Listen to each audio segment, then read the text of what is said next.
నా ప్రశ్న స్టార్ట్ చేస్తా, ఒక్క నిమిషం.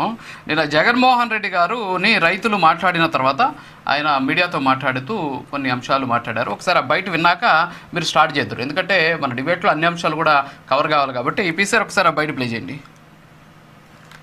మనది రైతుల పక్షపాత ప్రభుత్వం నేను ముందే చెప్పిన. మావిగన్ అని చెప్పి రెండో ఆలోచన కూడా చెప్పిన. ఈ పద్ధతి ప్రకారం పోతే అసలు ఏ రాజధాని రాష్ట్రానికి ఇప్పుడు కాదు, ఇంకో 30 ఏళ్ళ తర్వాత కూడా ఈ రాష్ట్రానికి రాజధాని లేకుండానే ఉంటుంది తప్ప రాజధాని అనేది ఉండదు. మావిగన్ అనేది రాజధానిగా భావించి అక్కడికి మనం యాక్సెప్ట్ చేస్తే తప్ప అప్పుడు ఏమైందంటే ఆ కారిడార్ రాజధాని ఆటోమేటిక్లీ ఈ రోజే కృష్ణ అయిపోతుంది. ఆ పక్క ఈ పక్క నేషనల్ హైవేకి ఈ పక్క ఆ పక్క అదే రాజధాని. రాజధాని అంటే ఏంది, రాజధాని అంటే ఏందనేది వీళ్ళకి ఫస్ట్ అర్థం కావడం.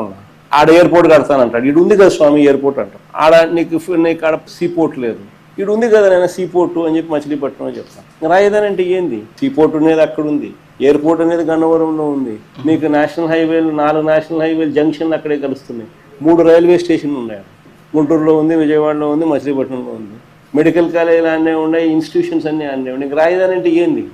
ఇవన్నీ నువ్వు మళ్ళీ కడతానంటావు, నువ్వు మళ్ళీ 0 నుంచి స్టార్ట్ చేస్తానంటావు. దానికి మళ్ళీ రోడ్లు లేని చోట రోడ్లు వేయాలంటావు. 20 కోట్లు అయ్యే రోడ్డును 53 కోట్లు అంటున్నావు.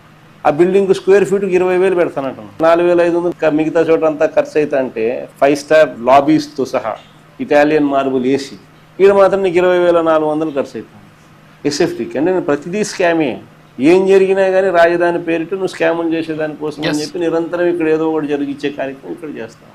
ఇక్కడ అన్నీ ఉన్నాయి కదా స్వామి, నువ్వు చేయాల్సిన పని ఏమి లేదు. ఊరికి ఇది కారిడార్ను ఊరికి రాజధాని కింద డిక్లేర్ చేస్తే చాలా ఆటోమేటిక్లీ ఇది పెరిగిపోతుంది. ఆడేదో కట్టే బిల్డింగ్ ఆడ ఆపు స్వామి, ఆడ అదేదో కట్టేది ఏదో పెట్టేది ఏదో.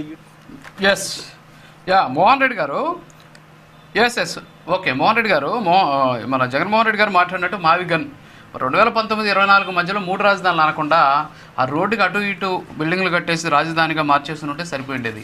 మరి ఎందుకని అప్పుడు అలాంటి నిర్ణయాలు తీసుకోకుండా ఇప్పుడు ప్రభుత్వం అధికారం కోల్పోయిన తర్వాత 3 రాజధానులు పక్కన పెట్టేసి మళ్ళీ మావిగన్ అనేటటువంటి పదాన్ని ఎందుకు తీసుకున్నారు? ఏంటి రేపు మీరు మళ్ళీ ఒకవేళ అధికారంలోకి వస్తే ఆంధ్రప్రదేశ్ రాజధాని అమరావతి చట్టబద్ధతను తీసేసి మావిగన్గా రాజధానిని ఏర్పాటు చేయబోతున్నారా? అంతేకాకుండా అక్కడ రైతులకు సంబంధించినటువంటి అంశంలో 95% రైతులు భూములు ఇచ్చారని చెప్పేసి వరలక్ష్మి గారు చెబుతున్నారు. ఉన్నది ఒక 5-6% మంది మాత్రమే రైతులు. మరి వాళ్ళని అడ్డం పెట్టుకొని మీరు ఏమైనా రాజకీయం చేయాలనుకుంటున్నారా? ఏంటి అసలు? అందరికీ నమస్కారం. రాజు గారు, ప్రేక్షకులతో పాటు మీరు చెప్తున్నారు కదా జగన్మోహన్ రెడ్డి గారు అధికారంలోకి వచ్చిన